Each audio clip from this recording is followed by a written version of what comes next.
ఇప్పుడే జీ5 app download చేయండి. చూడండి మీ ఫేవరెట్ టీవీ షోస్ ఎప్పుడైనా ఎక్కడైనా.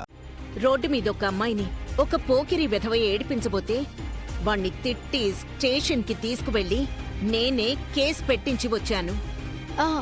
అవును నాన్న, అత్తమ్మ చనిపోయే ముందు రోజు రోడ్డు మీద ఒకడు ఒక అమ్మాయిని ఏడిపిస్తుంటే వాణ్ణి కొట్టి అరెస్ట్ చేయించానని చెప్పింది.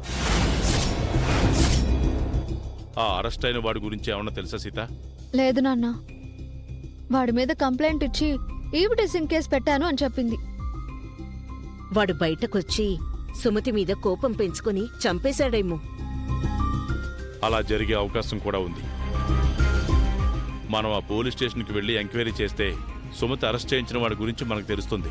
మన ఎంక్వైరీలో నిజంగా వాడే అత్తమ్మను చంపాడు అని తెలిస్తే వాడి అంత చూడాలి నాన్న. అవునండి, సుమతిని చంపిన వాణ్ణి ఊరికే వదిలిపెట్టద్దు, వాడికి శిక్ష వేయించాలి. మనం వెంటనే సిటీకి వెళ్ళాలి సీత. ఆ స్టేషన్కి వెళ్ళి ఎంక్వైరీ చేద్దాం.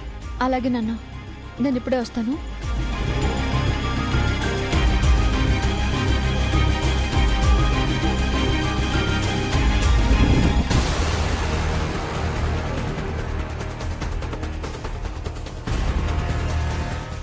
అత్తమ్మ అరెస్ట్ చేయించిన వాడు అత్తమ్మని చంపాడు అని తెలిస్తే వాడు నా చేతుల్లో అయిపోయాడే.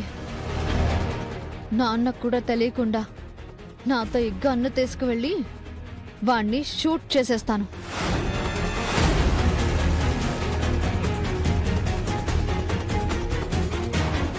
పదండి నాన్న, వెళ్దాం. వెళ్ళొస్తాం లలిత. ఏమండి, వాడే హంతకుడని తెలిస్తే మాత్రం వాణ్ణి వదిలిపెట్టకండి. నాన్న వదిలిపెట్టినా నేను వదిలిపెట్టనమ్మా. పదండి నాన్న.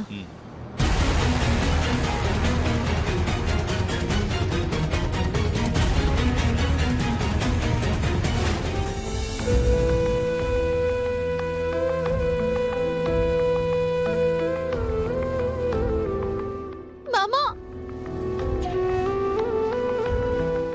ఒక్కసారి తలుపుతే నేను చెప్పేది విను. నేను మూసింది ఈ గది తలుపులు మాత్రమే కాదు, నా మనసు తలుపులు కూడా. నువ్వు బయలుదేరు సీత, దయచేసి మళ్ళీ రావద్దు.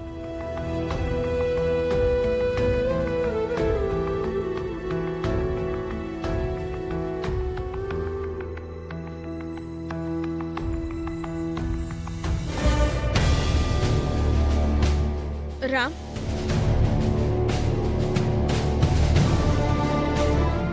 నువ్వెప్పుడొచ్చావు అత్తయ్య? నువ్వు సీతని ఎందుకు ఇంట్లో నుంచి పంపించేశావు? ఏంటి రామ్ నువ్వు చేసిన పని? ఆ విషయం అడగడానికి నువ్వు వచ్చుంటే వదిలే అత్తయ్య. ఇంకేమన్నా మాట్లాడు. రామ్, నీకు సీత కంటే ముఖ్యమైంది ఏముంది రామ్? సీతని ఎంతో ఇష్టంగా చూసుకునేవాడివి, ప్రాణంగా ప్రేమించేవాడివి. మహాలక్ష్మి వదిన ఎన్నోసార్లు సీతని ఇబ్బంది పెట్టాలని చూసినా నువ్వు సీతకి సపోర్ట్ గా ఉన్నావు. జీ5 యాప్ డౌన్లోడ్ చేసి అన్ని ఎపిసోడ్స్ పూర్తి ఉచితంగా చూడండి.